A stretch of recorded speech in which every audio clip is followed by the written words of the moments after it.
Aing mah percaya jasa ka Al-Qur'anul Karim, percaya jasa ka ucapan Kangjeng Nabi Muhammad sallallahu alaihi, percaya jasa ka ucapan-ucapan para sufi-sufi. Lamun datang sia ngadahar sogokan kos kitu.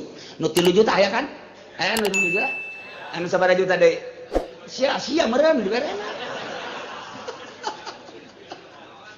Ya Allah ya Rabbi. Nah, dahar ku sia. Ucapkeun ku sia rukun wudu, tek datang ka laku bae. Cenah udang-udangna gede. 5 make udang-udang sia. Ayo tumpukeun cenah geus kolot, jenggotan jeung geus huisan. Moal laku sia gajen kuku paling disengseuikeun sia. Naon sababna? Ye energina tina tanaga hasil daripada rizqah wa aklihumus suat, bejakeun ka kiai nu make udang-udang. Ya, kitu kitabna beus teu percaya. Wa aklihumus suat, Yahudi nu gegeuraan ngadahar barang sogokan. Rukun wudu cenah teu laku bongan sia. Bongan sia baheula mah kiai teh cara rijing we diondang kiai kana kula pangmagahankeun ngaji hayang nyaho rukun wudu. Pohara jasa ta kiai. Boga mustika ti Kangjeng Nabi rukun wudu jeung rukun salat dipake kahayang ku tatangga. Basikeun nyaritakeun tentang karakter Yahudi di zaman Kangjeng Nabi Muhammad sallallahu alaihi wasallam. Yahudi datang ke Kangjeng Nabi, ai dipayuneun Kangjeng mah dipayuneun para sahabat, nyana teh ngomongna ngeunaheun jasa jelema pinter ieu Yahudi, rek ngabantu rek berjuang jang ngomongna ge kami mah iman tumanya kami nu ngarti ka Taurat teu iman ngeunaheun ngomongna. Tapi di mana-mana geus kaluar mah nyana teh ngajebiah inkar bahkan nyana ngamusuhan ka Kangjeng serta para sahabat. Di samping ngamusuhan deui nyana membangun kekuatan untuk meruntuhkan Kangjeng Nabi. Bahkan siap tempur perang merangan Kangjeng Nabi Muhammad sallallahu alaihi wasallam. Gitulah karakter Yahudi teh. Masyaallah. Urang hirup di tahun 1430 sekian. Berarti geus 14 abad urang di zaman Kangjeng. Teu pernah bareng urang sareng Kangjeng, teu pernah bareng jeung para sahabat, teu pernah bareng jeung Abu Jahal. Teu pernah bareng jeung kekentong-kekentong Yahudi. Tapi karakter nama urang kuari nyaho bisa dibandingkan jeung karakter-karakter tatangga urang kuari. Bisa dibandingkan jeung karakter-karakter pemimpin nu aya di sekitar urang. Urang maca sejarah baheula, urang bakal hafal dibandingkan jeung kuari nu matak sejarah bapa daripada bangsa.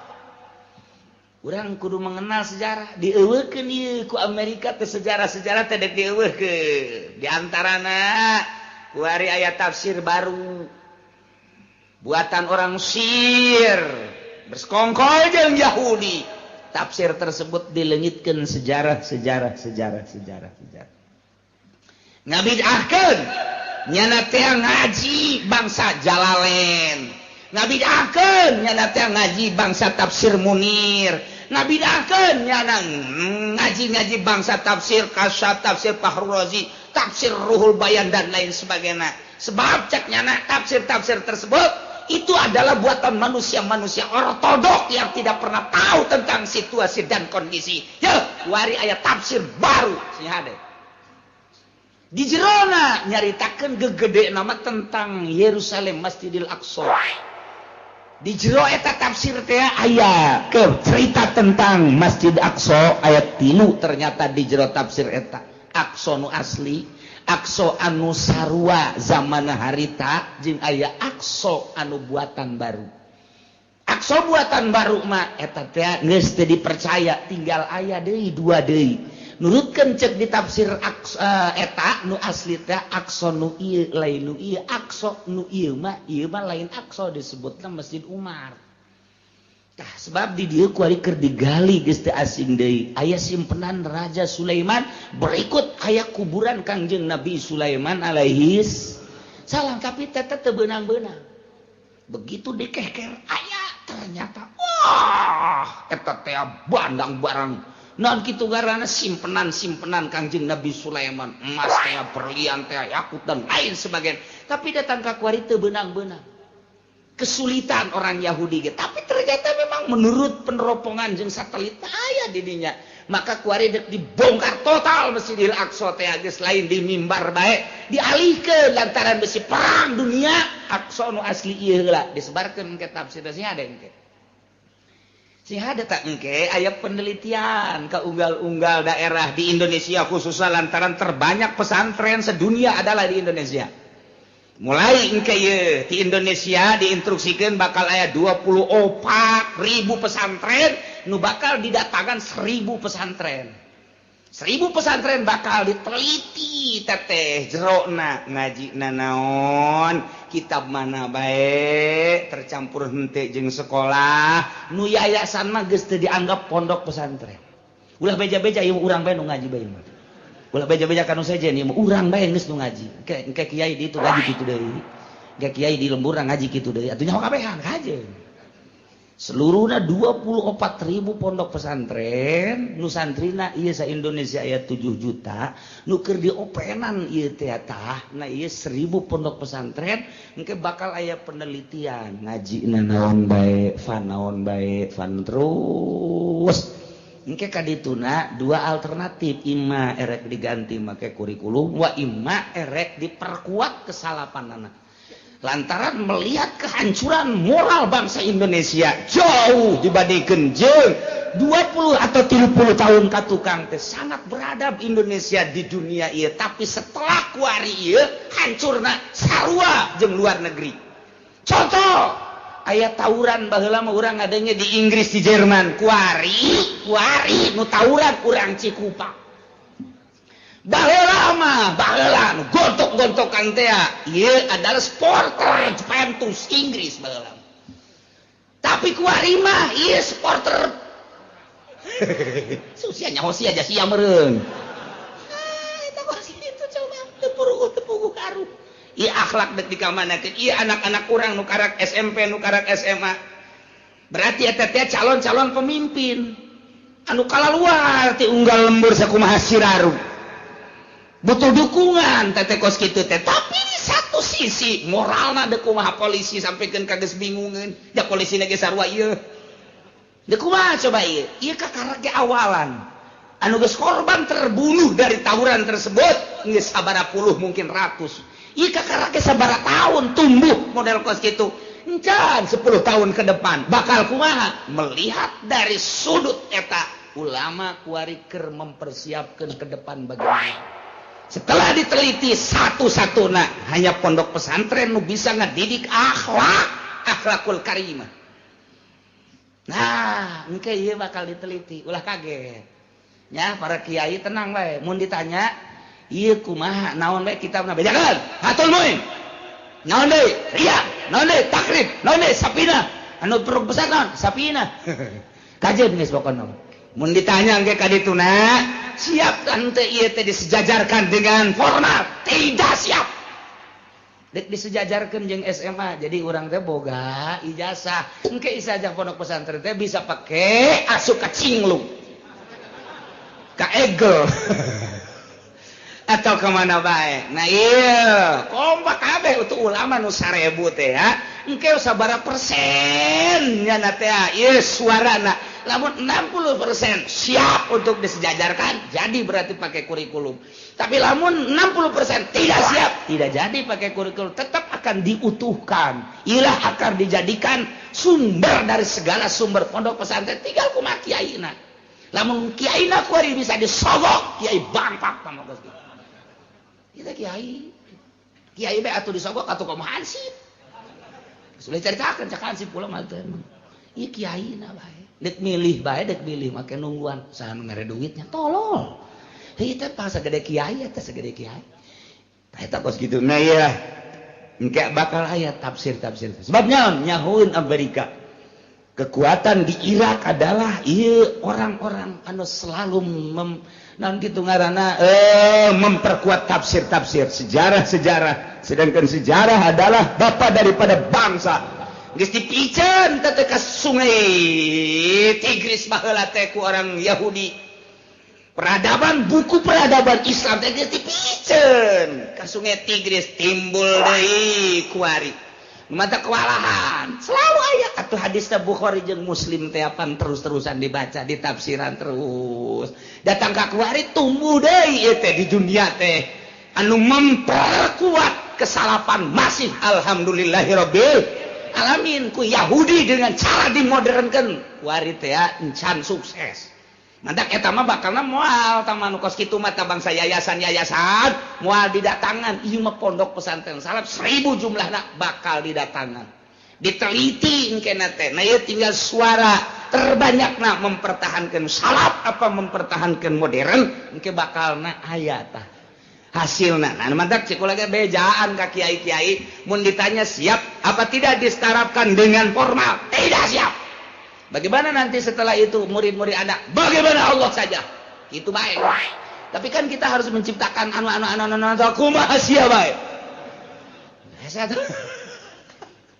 Nah, iya bakal. Duh, Masya Allah. Sebab mengaburkan sejarah nababari jahasan. Ketimbul ke tafsir lainnya. Dibaca, oh wal bisa. Tak merencana Yahudi tiba heula kos gitu mah. Alif hiji bae Al-Quran reaksi percetakan dah Bandung sabaraha kali mengkaburkan percetakan dah tetep bae kateliti alhamdulillah masih keneh loba nu hafizul Qur'an nu bisa neliti tentang alif ba hiji komo sakalimah oh diusulkeun dari mentek ke pentasnya dicabut, dicokot orang-orang nu brilian, diurang nu hafizul Quran. Coba taseh dibalikan tafsir nage terjemahanana terus. Mentak aya terjemahan Wahabi kuari anu datang ka unggal kitu perumahan-perumahan tetep bae teu bisa diterima. Ieu tafsir ieu bae Jalalain sangat sederhana. Urang dengekeun, urang paham, sangkan urang wauh jeung Gusti Allah Subhanahu wa taala. Nah, Yahudi teh kos kitu karakterna. Datang ka Kangjeng Nabi.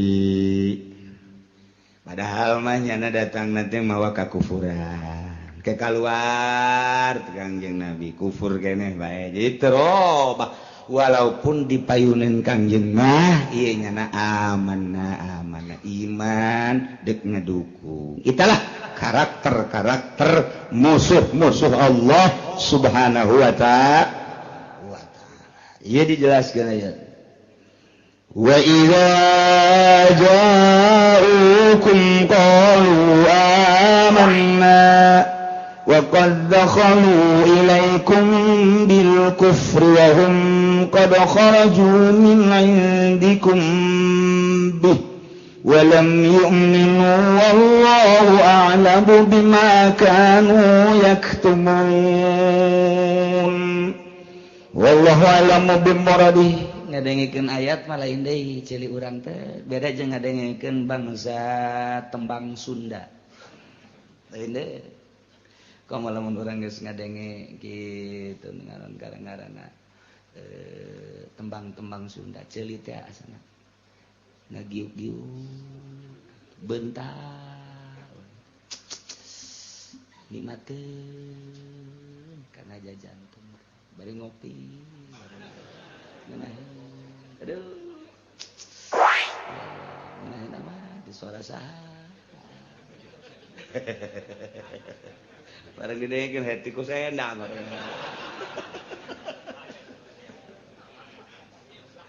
aduh Gusti Allah geus jadi santri Cilongok wari hati ku barang der bae ngadenge Al-Qur'an lain deui asa di Badugan bae hulu dak diduk komo nu di juru mah juru ka Badug Qur'an ngaranna entak lamun aya nu nundutan berarti eta nyana keur kabadug Al-Qur'an sial cenah pugu aing nu nundutan sial emang sial sia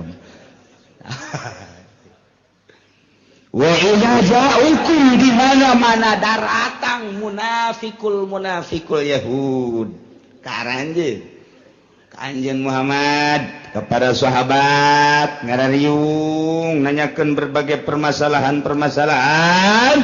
kumaha nya ngomongna qalu cak Yahudi amanna kami ngimankeun ka Kanjeng Muhammad dipayunin para sahabat atuh kami tepan macaan Taurat dina kitab Taurat tepan aya keterangan Nabi akhir zaman ieu Muhammad teh boh memeh maraneh geus kami leuwih ti heula ngeunaheun biasa ngomong tinggal di bejaan bae besi dek berjuang melalui naon bejaan kami dek dukung andai kata kudu perang kami ti heula sebab kami nu leuwih nyaho amanna kami geus imankeun leuwih ti heula ka Muhammad teh menek Muhammad aya ku kami geus dibaca-baca keteranganna ku ari geus aya manya kudu mundur kami eta Yahudi teh tos kitu masyaallah ngunaheun kadengena wa qad dakhalu ilaikum bil kufri nyana asup ka maraneh kabeh mutalabbisina bil kufri mawa kakufuran wahum qad kharaju min indikum mutalabbisina bihi bari nyana kaluarga tetep bae mawa kakufuran berarti asupna kufur keluarga kufur tapi ucapanana ketika asup berhadapan jeung Kanjeng berhadapan jeung para sahabat ngomongna amanna berarti omonganana ieu dihareup mah kitu ditukankeun mah lain omongan nu buang kawarah teh kos kitu kos urang musyawarah masjid di lembur begitu tek dek nyeun masjid oh siap emang diharap-harap ngabangun masjid teh deuk ilaha geus pokona mah aing nu dihareup eta ngomongna mah ngejeger-jeger kana ceuli panitia dek begitu berangkat saminggu ditungguan eueuh 2 minggu eueuh sabulan eueuh bahkan ngaco di tukang alah budak ngabangun masjid teh sakieu keur darurat da urang dahar hese ngabangun masjid tolong teman panitia goblok teman panitia geus budak sok ditaluturkeun tah ai kapagi mah kamari teu bisa hadir engke make beunang musyawarah deui mah hadir geus kudu tiheula geus diajakan geus kabeh tah dihareupeun mah masyaallah luar biasa hebat jasa tapi lamun itu kangen darurat ieu nya nyeun masjid beul mabok masih geus kitu eta kos kitu teh karakter Yahudi di lembur Cikupa aya keneh alhamdulillahirabbil ugar lembur aya keneh masyaallah karim teh suwung-suwung kitu jeung kitu bae datang ka kiamah terus bae anu negakeun Al-Qur'anul Karim moal eueuh la yazalu taifatun moal eureun segolongan zahirina alal haq terus bae kajen teuing situasi jeung kondisi rupa luar biasa baheula zaman obor kuari zaman listrik baheula zaman surat kuari zaman SMS tetep bae nu taifatun zahirina alal haq moal suwung-suwung di luar negeri di dalam negeri di negara Islam di negara kafir tetep bae janji Allah melalui hadis tu diucapkeun ku Kangjeng Nabi tetep bae moal eureun taifatun zahirina alal haq bakal aya bae saurang bae mah di hiji nagara bakal aya bae di negara mana bae bakal aya bae atuh tangtu bae musuhna bae bakal aya bae turunan Abu Jahal ternyata aya nengtet di Cikupa eta tah nengtet nengtet teh jeung nongtot kakak adik nengtet mah leuwih leutik tibatan nongtot kos betik jeung betok betik teh leutik libatan betok padahal eta kene tuh kos gitu nah itu terus wae meureun bahkan kadugalan beuki akhir zaman beuki tumbuh pesat nu zahirina alal haq beuki saeutik beuki leutik beuki saeutik beuki tapi tetep aya eta teh janji la yazalu taifatun zahirina alal haq tetep bakal aya bae di saat batur teh Henteu ngilu tabacah ka ditu tetep bae bakal aya bae jelema nu teger nyaritakeun Al-Qur'anul Karim, nyaritakeun hadis Kanjeng Nabi tanpa pamrih. Eta mah geus janji bakal aya bae jang ngoboran masyarakat. Eta mah geus nyaho mah sabodo, dibedakeun haram ya haram. Atuh terus bae eueuh masalah eta mah. Emang meureun bakal dijadikeun suluh neraka ieu tah mah. Eueuh masalah. Dijadikeun suluh doang dibolak-balik dibalik-balik pake ngarerab. Tah eta mah geus sabodo bae, ngan tetep bae bakal aya bae muncul bae. Dah muncul Gus Dur di Indonesia. Diakui atau tidak diakui, dunia telah mengakui. Lantarannya ada bakal merubah negara yang tahu hanya orang-orang tertentu. Keambil ke Amerika. Gulingkan. Kadangnya Saddam Hussein. Dengan gaya seperti Saddam Hussein. Geus kanyahoan ku Yahudi, keambil ku Yahudi. Bahaya gede. Habiskan. Timbul deui Qaddafi.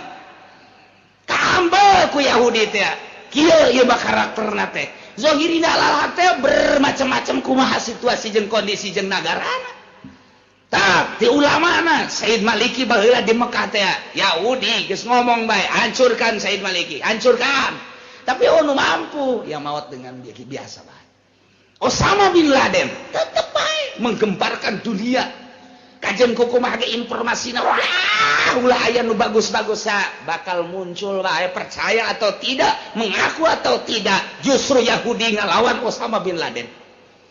Kos-kos kitu bae zahirina alal haq teh kos kitu tak per kabupaten, per provinsi, per negara bakal aya bae sekup nasional atau internasional. Zahirina alal haq teh aya bae. Sakedeung atawa kebalna lain urusan urang, urusan Allah. Ngan Allah teh kos kitu bae sejarahna tetep bae manusia teh supaya aya bae nyaho bae kana hukum teh tetep bae aya. Lantaran engke masih di sidang. Ketika persidangan akhir di mahsyar engke, maneh kunaon teu ngalawan kunaon milu ka Yahudi apa informasi aya cakabehan teh. Di tahun sabaraha maneh hirup? Tahun sekian. Saha zaman harita rajaan anu kiaina saha? Pernah maneh ngadege informasi? Pernah. Nurut apa henteu? Henteu, neraka sia. Jam persidangan. Sia hirup tahun sabaraha? 2000 sekian. Zaman saha? SBY. Kiaina saha bae? UJ.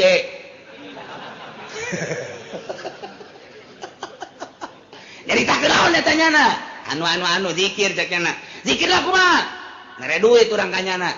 Tah eta kan. Oh, berarti jeung UJ-UJ-na tadi. Gitu tadi tanya engke urang. Zaman saha sia? Hirup zaman anu kiai saha? Kiai anu. Pernah sia ngadenge? Pernah. Milu sia ngaji? Henteu. Haji sia nyaho ka hukum? Henteu. Kulama ngan ngadenge doang bahwa aya kiai anu ngebentang-bentangkeun agama. Ai kulama henteu sehingga kulama mabok bae terus. Neraka sia. Jam sumpah doang kos gitu.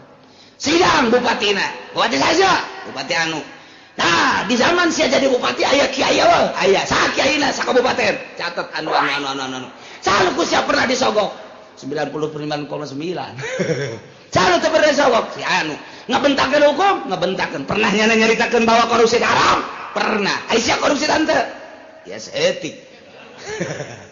Berarti aya tah. Ngaji teu? Henteu pernah. Neraka. Tinggal kitu doang mah. Jang saksi doang ke dia umal kiamah.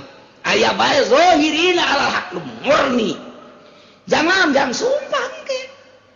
Sia hirup di tahun sabaraha? Sekian. Aya kiaina? Aya. Nyaritakeun naon? Hukum. Nya osok ceramah? Osok.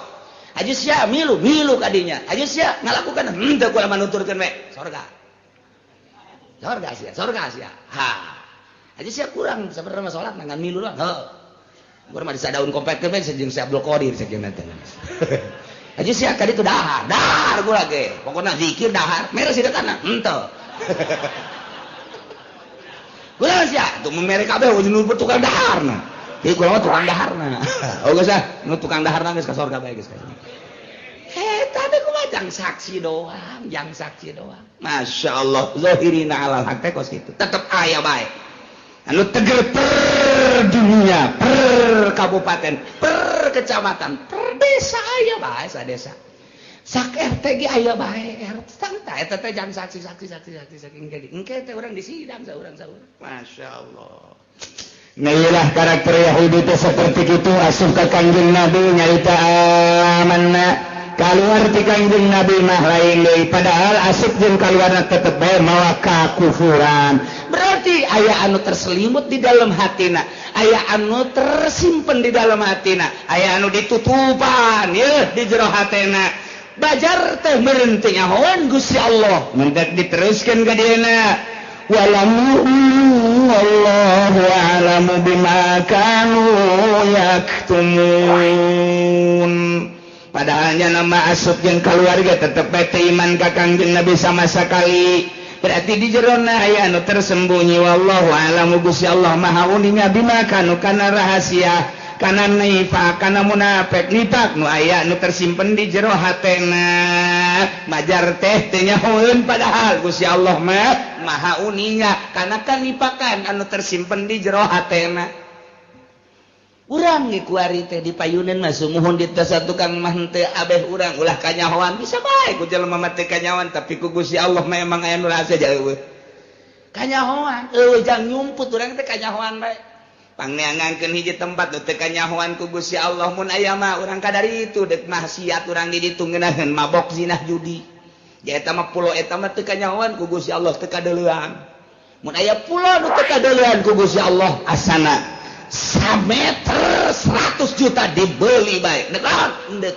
keindahan di ditu teh abeh teu kanyahoan ku Gusti Allah tapi pan teu aya kabeh ge kanyahoan ku Gusti Allah la libagin min mafar tempat lumpat jang maksiat ke Gusti Allah jadi orang di mana baik atuh kanyahoan orang di imah leuleut TV Allah menyahoeun wah sia aku nonton TV bae kadeuan kanyahoan ku Allah orang susumputan dek nonton golek deh ya orang mah kiai ieu make kumis palsu make jenggot palsu deu ulah kanyahoan ku masyarakat ternyata teh sok ngaharam-haram sakorodong haju asup ka handapeun panggung aju di dinya nya ngarokok bae lu telah cilik teu kanyahoan inget ngadengekeun dalang untung bae eta sindena teu kieu mun kieu nya kasih kakihan sinden bareng tanggah teh waduh deuk lumpat bisi kanyahoan kiai teu lumpat cakena kajeun lah bil barokah teh kanyahoan we ku jelema mah bisa menghindar ti jelema mah tapi ti Gusti Allah moal bisa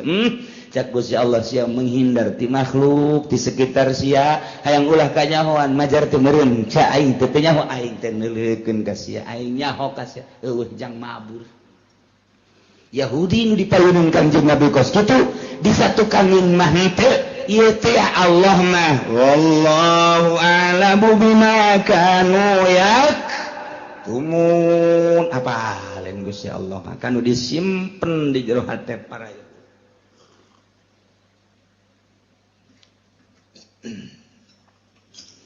وَتَرَى كَثِيرًا مِّنْهُمْ يُسَارِعُونَ فِي الْكُفْرِ وَالْعُدْوَانِ وَأَكْلِهِمُ السُّحْتَ Muhammad anjeun bakal ningali katsiron lolobana minhum ti Yahudi mayoritas jelema nu beragama Yahudi anu kalalapir bakal neul anjeun teh yusari'una fil ismi nyana teh bakal gagancangan ngalaksanakeun dosa ya kauna sarian fil ismi lamun aya dosa guru kudu pangheulana bae embungeun pandeuri nomor kedua wal udwan yana pilih bima dosa teh buhang bohong terutama omongan mah kieu tapi dicatukangeun malain dosa jeung sajabana kunyana teh dipigawe pangheulana wal udwan jeung zalim berbagai permaksiatan padahal mah ismi teh geus mencakup kana udwan jeung aklihimus suhat cek ahli naon kitu bayan mah ismi teh geus terkandung di jelona ieu adalah kidib ismi teh di jerona geus terkandung udwan ismi teh di jerona geus terkandung aklihi musot ngadahar barang haram ismi teh mencakup kana bil ma'asi mencakup kana maksiat wa dzunub jeung berbagai dosa-dosa tapi di dia dijelaskeun deui berarti ya ta'atul khos alal am nu mantak dicaritakeun lantaran pohara jasa kalakuan Yahudi model ieuna mana hiji Yahudi mah omonganana lain deui per menit lain deui isu kieu sore kitu di hareupeun mah kieu disatukankeun melain eta Yahudi madak cekolot baheula mah Yahudi mah okos keuyeub di mana-mana keuyeub tak bae cicing waduh nya mah ieu cacakit nage kaluhur mata nage melotot tapi mun toel be lempangna mundur eta keuyeub nu madak Yahudi nu aya di urang eta adalah keuyeub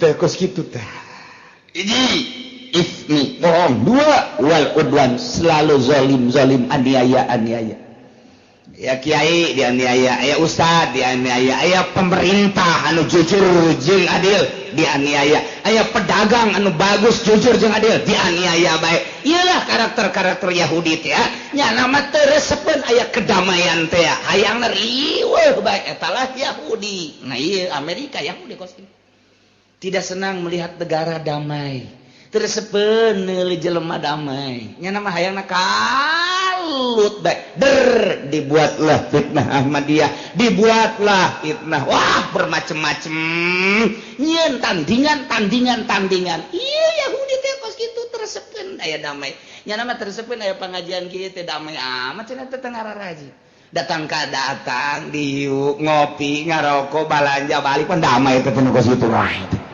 waduh tersepen Yahudi teh kos kitu teh tersepen jasanya nama tah nyeun akses nyeun nya nama bangsa nu teu pidamieun anu mantap geus bae di akhir zaman mah urang ngaberesan diri urang bae tentremkeun diri urang ibadah ka Gusti Allah Subhanahu wa taala lantaran di jerona teu aya nu kaluar tina kitu pembuatan maranehanana nu dibuat kieu politikna kieu ekonomi geus hancur-hancuran geus urang pula pilih bae salametkeun jamual kebal ieu mah hirup teh moal kebal ieu ngaha naon kitu ngaranna kitu ngahareupeun instruksi ti raja mah urang teh ieu hayang bener hese geus bae urang bae ngabebener tinggal bari ngadoa doakeun ieu nu keur ngalempangkeun roda politik mudah-mudahan rada bener ai bener jasa mah jamual rada bener bae bener jasa mah jamual rada bener cak camat sial meureunana cak bupati emang moal ben moal we kajian kuku mah moal cak ulah moal imah rada dong rada sebab naon atuh itu informasi di luhurna ai baheula mah nu mantak aya satpam teh aja ngajagaan pamalingan ai kuari mah nu malingna satpam dek bener kumaha atuh nu mantak aya pamarentah teh panjang urusan rakyat dibalik kuari mah justru pamarentah urusaneun rakyat atuh dibalik dek bener kumaha atuh jadi DPR teh kiai anu ditangkep teh apan DPR eta teh wakil urang eta teh nu ngurusan urang sabaraha bupati nu ditangkep sabaraha gubernur nu ditangkep sabaraha menteri pitangkepeun eta teh apa nu ngurusan urang berarti nyana urusan urang jauh keneh ka bener teh ieu rada bener rada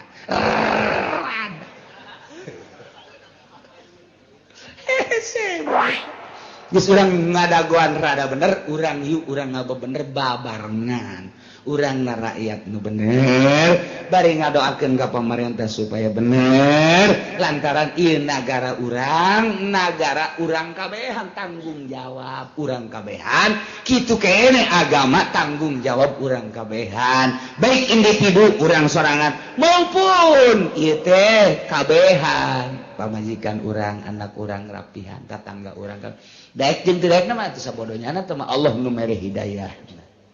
Muhammad anjeun bakal ningali lolobana ti golongan Yahudi anu mayoritas manyana mah guragiru dina ngalaksanakeun dosa guragiru dina ngabohong guragiru nyana mah dina zalim guragiru dina ngadahar haram aklihimus suhat karisa seperti sogok-sogokan riba jeung riba-riba lamun teh mah aya kreditan nyana mambung tinggaleun ku batur ki heula dong nyana malah mere informasi ka babaturanna supaya nuturkeun nyana kitu keneh lamun aya pilkades pilkada pilpres eta teh ngadagoan sogokan-sogokanana eta teh aklihimus suat haram teh riswa eta teh haram tapi pan boro-boro hansip kiai na ge ngadagoan haram mantap kiai itu jadi panutan mentek kiai ngomong kunaonnya ka aing teh daek ngararaji heran jasa aing manu ngaji teh tadina aya 100 kuari ngaletikan jadi 20 ulah disalahkeun nu ngajina lantaran eta omonganna timbulna tina tanaganya meunang nyogok aya atut liwatnya na nyokot eta ayo sia kiai kamari dibere 100.000 kan ngaku sia rukun wudu sia moal laku kajen ku tetep cai aing datang ka laku bae aing mah percaya jasa ka Al-Qur'anul Karim percaya jasa ka ucapan Kangjeng Nabi Muhammad sallallahu alaihi percaya jasa ka ucapan-ucapan para sufi-sufi lamun betul sia ngadahar sogokan kos kitu nu 3 juta aya kan aya nu 3 juta anu sabaraha juta deui sia meureun diberena ya Allah ya Rabbi nah dahar ku sia ucapkeun ku sia rukun wudu tek datang ka laku bae cenah udang-udangna gede 5 make udang-udang sia ayo tumpukeun cenah geus kolot jenggotan jeung geus huisan moal laku sia gajen kuku paling disengseuikeun sia naon sababna ieu energina tina tanaga hasil daripada ristah wa aklihumus shot bejakeun ka kiai nu make udang-udang ya itu kitabna geus teu percaya wa aklihimus shot Yahudi nu gegeuraan ngadahar barang sogokan rukun wudu cenah teu laku bongan sia baheula mah kiai teh cara ricing we diondang kiai kan mah kula pangmagahankeun ngaji hayang nyaho rukun wudu buh pohara jasa ta kiai boga mustika ti Kangjeng Nabi rukun wudu jeung rukun salat dipake kahayang ku tatangga panggil deui ka ditu duaan tiluan ge kiai pangmagahankeun kula berarti energina luar biasa ieu mah deuk bae urang deuk ngayakeun pangajian teh saha nu ngajina kian saha nu ngajina kiaian esuk waean gitu kan sakitu hebat ngomongna lain ngomongna kunaon kamari hadir di mana di lapangan nya nu ceramahna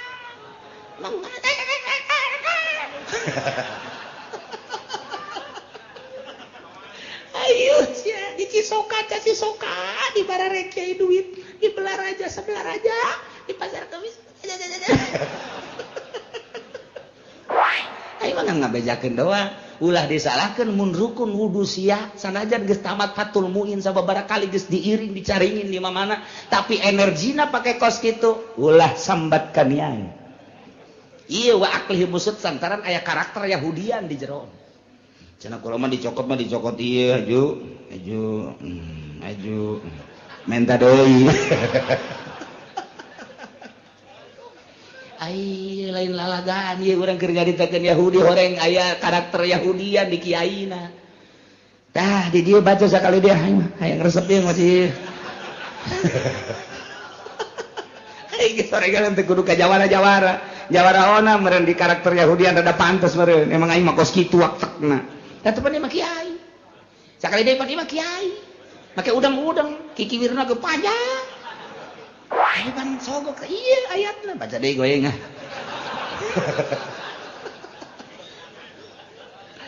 Besican kabacain dari ku kiai atuh bagaring nu kamari mah teh aya ku hadis sia nyawan we teh kiai jeurah lain nyawan we aing nanyakeun saha kiai nu hadir kiai anu tikukun aya anu aja itu pasar kemis aya kiai anu ceramahna sa si anu didukung ku sa ku kiai anu deleukeun sia gerak ngaji sia jeung masyarakat masa depan sia suram sia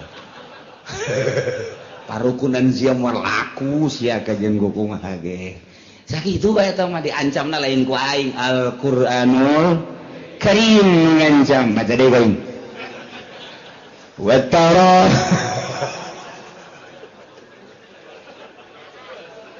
aduh lo pakai ti Cisoka yang ngararaji kamari dibere duit sial jajagan atuh ieu mah jan kiai batuh ka dieu aya loba mah duh masya Allah inggis lain masalah ilmiahna apikna baheula mah boro-boro disogok aya tek bae nu ekah embungeun ngadahar kurang can bisa ilmuna baheula korban teh set embung kurang can bisa ieu narimana ilmuna beusi salah ieu teh pan ibadah lain daging sambarangan ku ari mah pan kiai ngatuh ceker ka ditu ka ditu tanduk ya kulit babagi ka ditu aya dagingna ka imah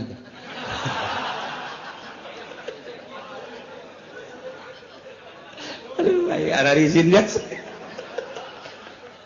aduh Gusti Allah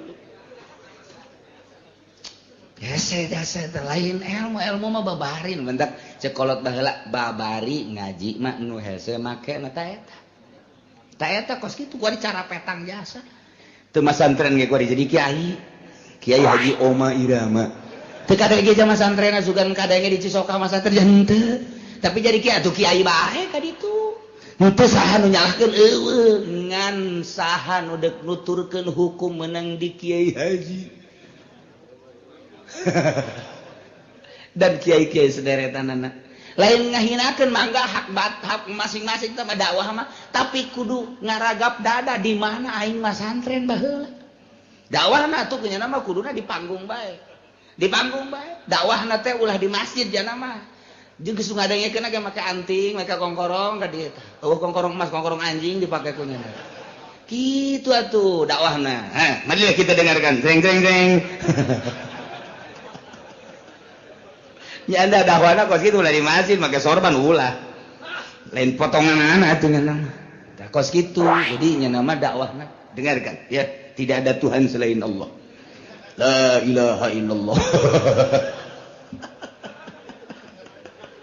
aduh Gusti Allah henteu salah ngan kos kitu dakwahna sek sugan hiji dua atur milu kanyana ngan haji di masjid make udeng-udeng mah dakwah lain kos kitu sakarakter dakwah teh asal di jerona ikhlas insyaallah nah jelema-jelema nu berkarakter Yahudi watara kasiyan minhum anjeun Muhammad bakal ngeulung mayoritas ti Yahudi berkarakter yusayuna fil ismi gegeuraan gagancangan musabakohnya nama paheula-heula dina ngalaksanakeun bohong dina ngalaksanakeun berbagai permaksiatan wal udwan jeung zalim wa aklihim musuhat jeung ngadahar barang haram sogokan riba jeung berbagai haram-haram malah barang dideul dina kitab kabair teh lamun aya engke di akhir zaman lain lamun bakal jasa hiji sogokan teh teu karasa haram di akhir zaman mah kuari mimiti kamari ieu mah aya ge di DPR doang kemudian di Pemda hayang naik hayang jadi Pimpro dan lain sebagainya nyogok ka bupati kemudian hayang naik guru jadi guru honor hayang jadi guru PS tina jadi guru PS hayang jadi kepala nyogok hayana di kalangan kos kitu bae kitu kene hayang boga naik jabatan polisi misalnya tina beret hiji kana dua tina balok hiji kana balok dua atuh ceuk urang mah nyogok teuing balok di mah aing ge loba panggul we los ku sia tuh tina bintang hiji kana bintang dua datang ka bintang 7 paruyeng nyogok teh mana aya nu teu nyogok alangan kitu bae deuk ke industri masuk ka dieu baheula mah teu nyogok di tahun awal industri masuk ke pasar kemis nu urang nyaho bae sugan make nyogok henteu malah ditambayan ka dieu teh limbahna ge sanu daek teu nyogok mangga lantaran hayang kebersihan di jero pabrikna lantaran dijadikeun ajang ku ari mah teh aya wadahna yayasan ku ari mah urang teu bisa masuk pabrik langsung kecuali ditampung heula di yayasanana kudu nyogok heula nu 1 juta nu 2 juta nu 3 juta nyogok wancaeng geus apsu pancan sogok menyogok teh geus teu karasa haram geus teu karasa haram nanya ka kiai kumaha aja teu bisa lamun teu nyogok mah teu da naon kunaon bener kiai bener pokona mah ka dieu unggal bulan ngadoakeun sakeuna teh teh kiai oplo deui sarwana kudu tegas kiai kumaha ieu lamun ieu teu lamun teu nyogok teu bisa ulah haram hidup sabode sia eta mah geus nyana di alam ku Gusti Allah oh berarti tegas adapun nyana dek durut-durut urusan nyana ulah kieu puluh ya peleh kiai kumaha aja lamun teu nyogok mah teu bisa nya teu bisa heuh nya hesenya oh kiai yang teu bisa jasa atuh tenan naon lah sekali-kali mah tenan naon kesian lamun geus asup atuh ka dieu sering mau jeruk ka aing nya tolong kiai potongan goblok gawe eta kiai Allah ngalahin kitu kiai teu bisa ieu mun urang jadi Pemda teh mun teu nyogok teu bisa kata haram. Haram. Geus. Balik cenah, nurut teu nurut urusannya anak. Ngan kiai di alam ku Gusti Allah. Oh, cak Allah kiai aing sia. Naik derajat sia. Rajan teu boga mobil, oh masalah geus. Masya Allah Karim di akhir zaman teh bakal sogok menyogok teh rakyat kabehan bari. Jadi lurah na nyogok rakyat na disogok kabeh. Baheula mah tek dek pilkada.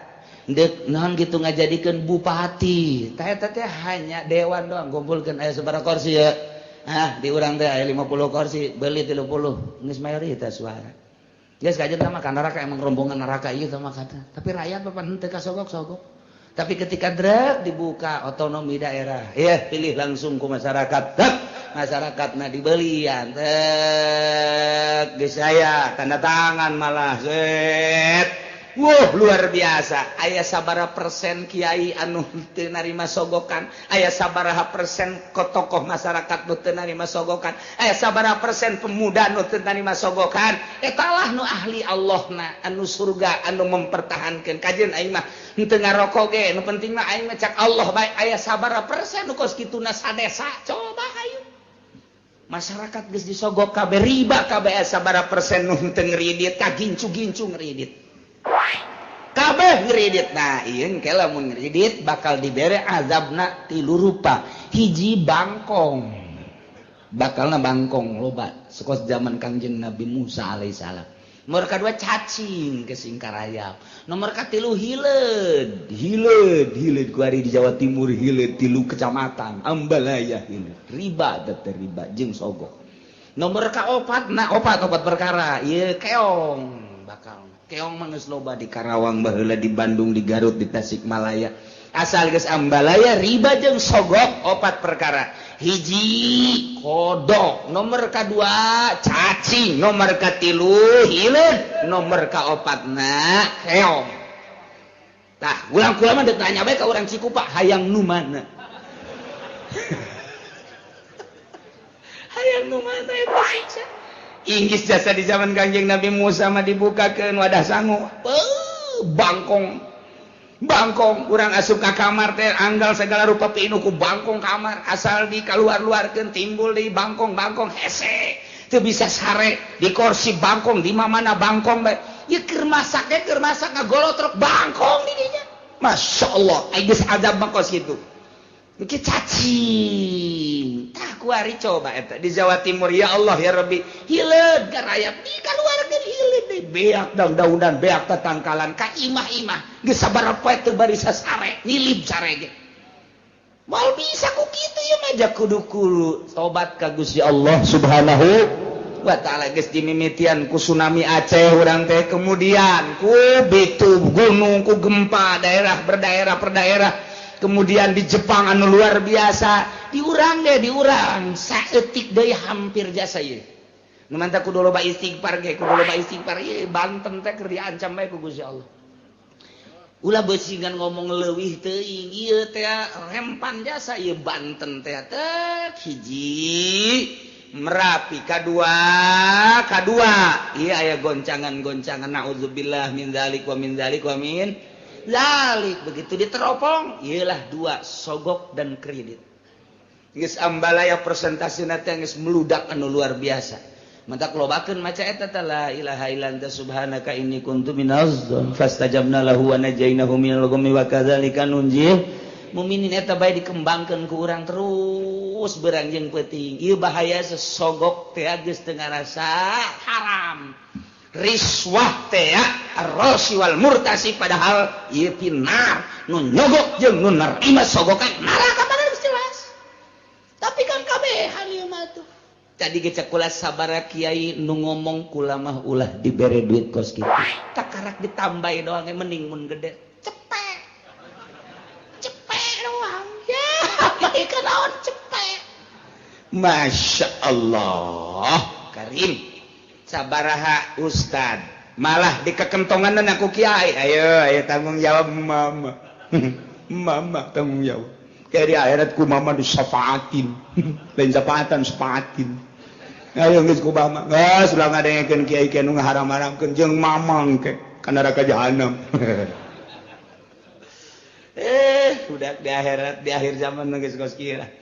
Nah, nu riba geus teu didengekeun, malah kiai nu nentang kana riba. Tidak ada riba, tidak ada.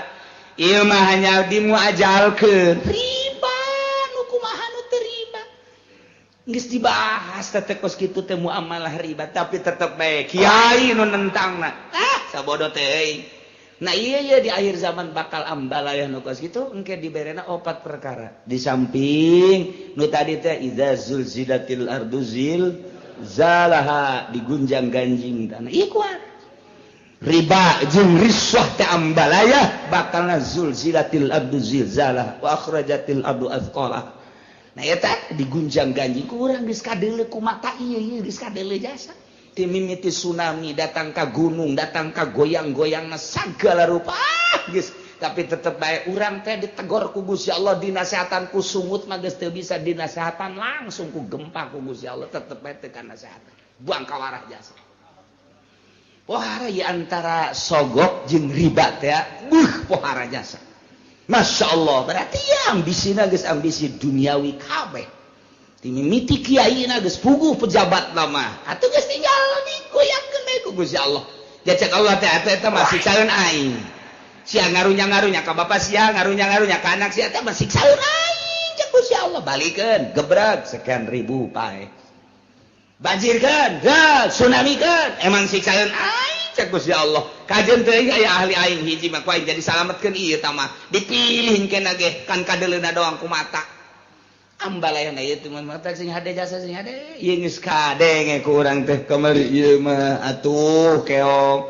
Ieu kuari mah ieu masyaallah hileun bulu atil kana geus 3 kecamatan kuari lain tambah merembet geus 4 kecamatan. Beuh mun diliwat di Jawa Timur dek bae ka Tangerang Cikupa Jaya Citra pan di dinya mah. Pasar Kemis mah moal diliwat ka tikus sepatah. Aman pasar Kemis sekali tukar aja. Tinggal pasar Kemis doang sekaligus ke Jayapuri cenah di dinya.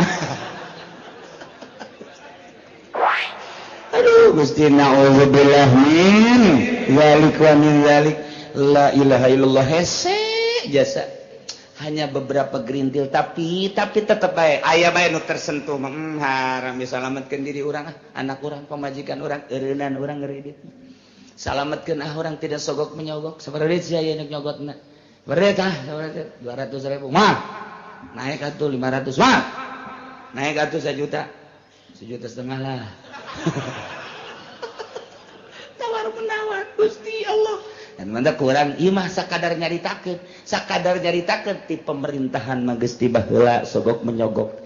Guru-guru geus tibah heula sogok menyogok teh nya. Kemudian lapangan kerja Tanjung Priuk dan lain sebagainya geus ti heula tah mah sogok menyogok teh. Limbah pabrik nu tadina digratiskeun lantaran ayeuna mah aya kamangpatan nu luar biasa sogok menyogok malah jadi huru-hara gede. Kuari mah nu endek asupna ge make sogok menyogok deuk milih pemimpin ge sogok menyogok mana kuari nu aman tina sogok menyogok. Lantaran nyana teh kapan diberi mandat ku nagara. Bener berdasarkan ruyat pokoknya mah kulama rebo berdasarkan ruyat. Coba panggil nu ruyatna bener mana ieu ruyatna bener. Waktu ruyat bulan teu kadeuleu alangan serius ya kumaha serius nu sebenarnya mah emang salah sebenarnya cek ngantengan haju direbokeun bae lah kitu bae pokona mah ieu salah ulama teh nyaho salah cak masyarakat jeung cak kiai penting bakal lantaran ulama hirup di negara kemudian negara ngayakeun badan hisab badan ruyat. Nah, kula mah ngadaengkeun televisi jacak dina pikir degekeun informasi pemerintah kula nuturkeun pemerintah sorga nama tinggal lu ieu neraka jahanam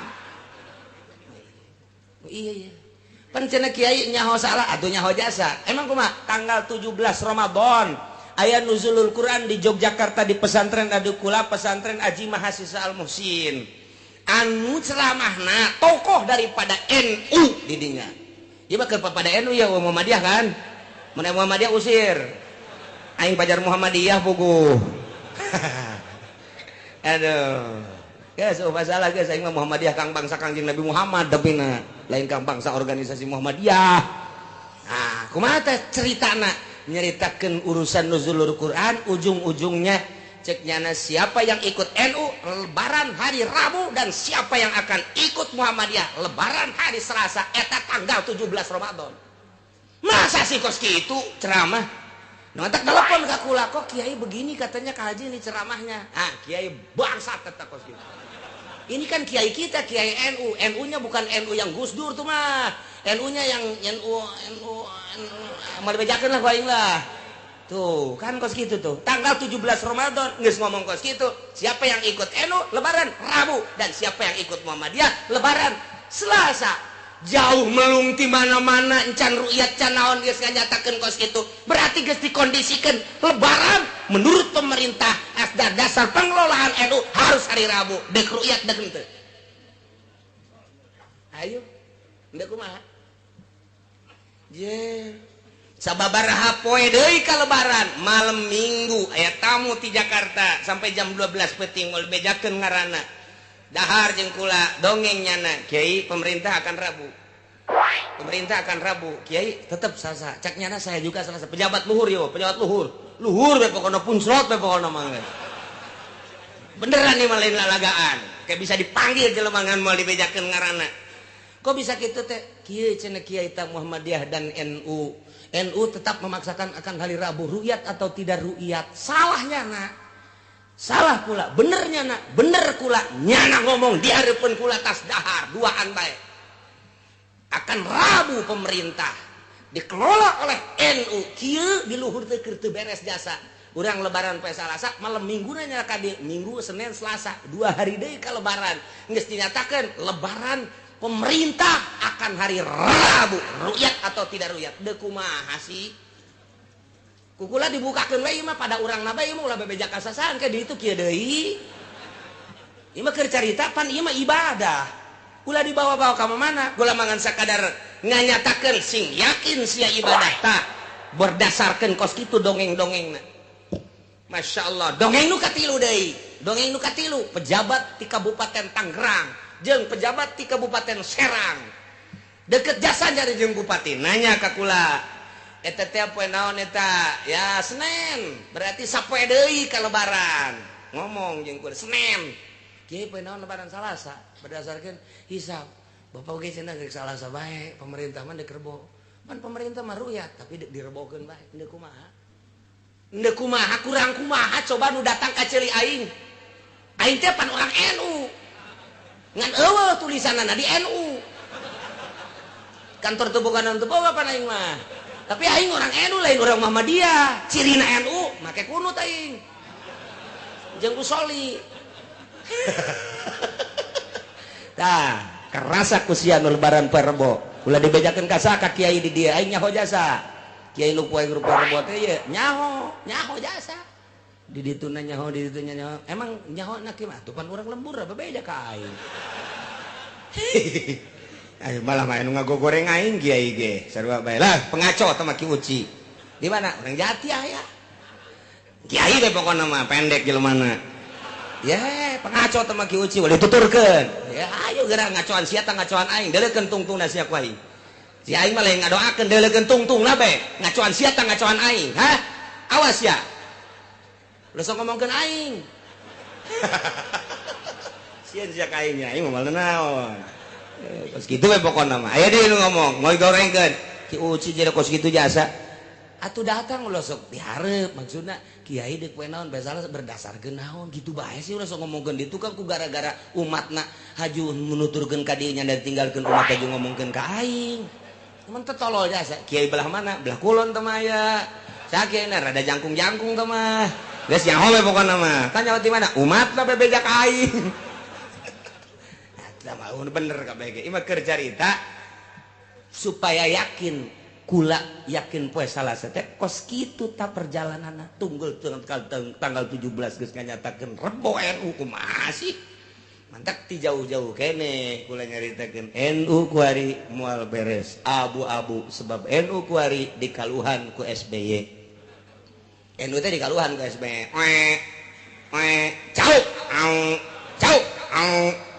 PKB di Kaluhan ku SB PKB ngukuari teh di Kaluhan nu mantap kula teu bersuara ge di Kaluhan geus teu kudu datang ka aing sia PKB aing nyaho jasa geus di Kaluhan ajubana deui loba lah nu di Kaluhan hendak mun ditanya kiai tahun ieu milih partai mana nyieun partai sorangan aing geus di Kaluhan kabeh atuh kumaha tuh Masya Allah ieu negara urang teh kos kieu. Ieu mah keur carita supaya boga keyakinan. Tah kos kitu tah. Geus ulah carita ilmu kuari mah, carita dongeng-dongeng na kos kitu dongengna. Aju barang tanggal 2 bulan bau temu. Wow. Mantak nu parbo mah teu neuleuh bulan. Henteu ieu mah teu neuleuh. Tu da entan teu tungkul bae nya mah. Sile. Masya Allah. Aya nu nanya ka kula Kiai. Kiai nanya hampura cenah kula lebaran apa rebo ulah hampuran ka kula teh urusan kiai jeung Gusti Allah lain kula barang tanggal muka 2 dulu bulan gede jasa teh ukuran tanggal 3 haju kudu kumaha yang ngabenerkeun kula baca bae ku kiai heulana beusi jadi masalah ke jeung kula mah nah, talek bae heula kitabna lain beusi kula cenah ieu atuh hartuna poe lebaran teh salasa puasa keneh pan haram atuh teh mah kumaha kiai bae geus kitu teu dijawab ku kula teu dari jauh baca baik kitabna baca baik itu mah kitabna aya nu kos kitu tah kula doraka meureun doraka kiai itu mah geus ka ditu aya ngomong kieu kiai uji teh tetep wajib qada cenah lantaran lebaran poe Salasa datang sia ka aing urang sok ditukangeun anjing menggonggong naon kara ka dieu tah kamilah kabur aduh geus aya masalah ieu keur nyaritakeun keyakinan yakin kula poe Salasa di samping itu informasi Yogyakarta informasi ti Punclot ti luhur malam Minggu poe Senen di dieu ngarebokeun ru'yat atau tidak ru'yat tak eta teh ulah kos kitu mudah-mudahan ka hareup nagara urang anu kuari keur dikelola ku urang ulah kitu ieu teh omongan kula bagian daripada nyentil pemerintah supaya rapih ka hareupna nu enggeus mah enggeus ulah sok dijadikeun masalah urang ulah ditimbul-timbulkeun deui ieu mah keur carita ieu sampaikeun ka presiden nu ka hareupna beusi aya kos kieu rapihkeun manta kunaon hijikeun Muhammadiyah jeung NU di atas meja sok umat nu dihandap supaya ulah kalabur ulah paberencai sebab paberencaina umat Amerika seserian Belanda seserian kafir seserian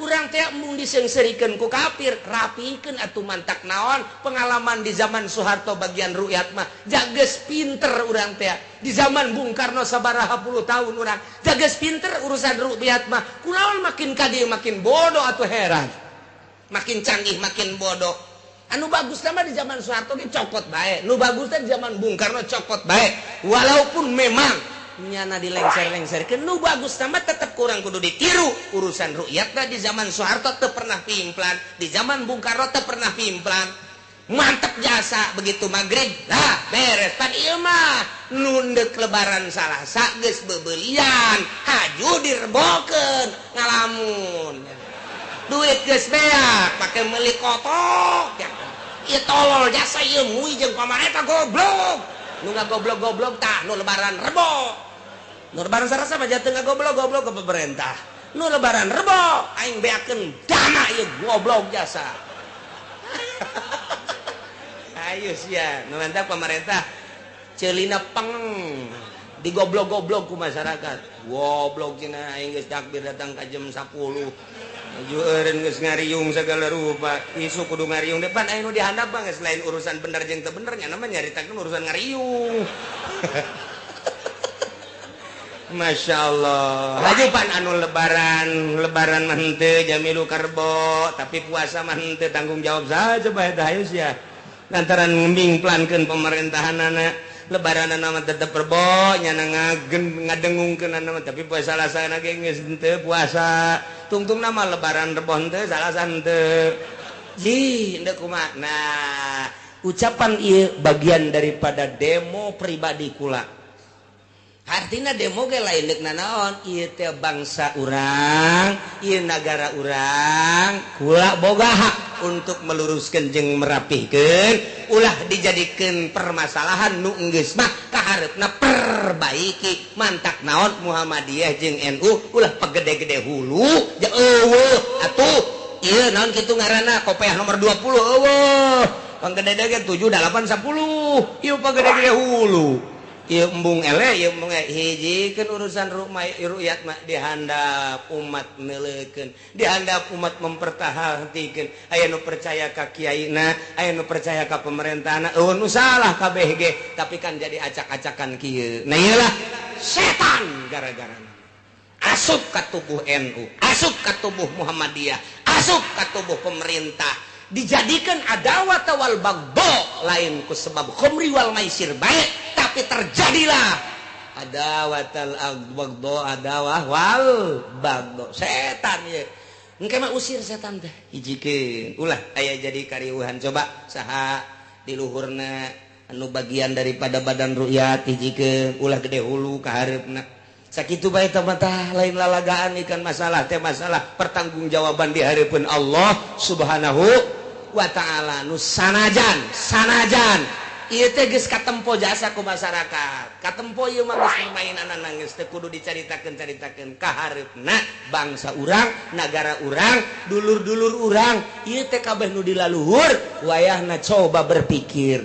mantap kula malaman lebaran didatangan ku camat datang camat ge lain dek negor kula nya mah dek lebaran aju ka polsek kula ngajukeun Pak apa salahnya NU dan Muhammadiyah nggak usah dijadikan badan ru'yat cobalah cari yang di luar organisasi coba di luar organisasi yang suruh ru'yatnya coba yang menghitung dan ru'yat di luar organisasi waktu nggak bisa cek camat ya oh sarwana berarti ya cek polisi cek polsek waktu nggak bisa cek pemerintah megang siapa oh berarti itu tuh nggak bisa mandak kudu dihijikeun we Muhammadiyah di bidang ieu bae di bidang lain-lain mah kajeun sakitu tanya ulah sampaikan ka ieu ayyuki bainakumul adawata wal baghdha fil khamri wal maisir sakali deui urang ngadoa ka Gusti Allah asana meureun di dieu loba ieu jelema teh leuwih ti 1000 mah mudah-mudahan kiai jeung kiai sararapuk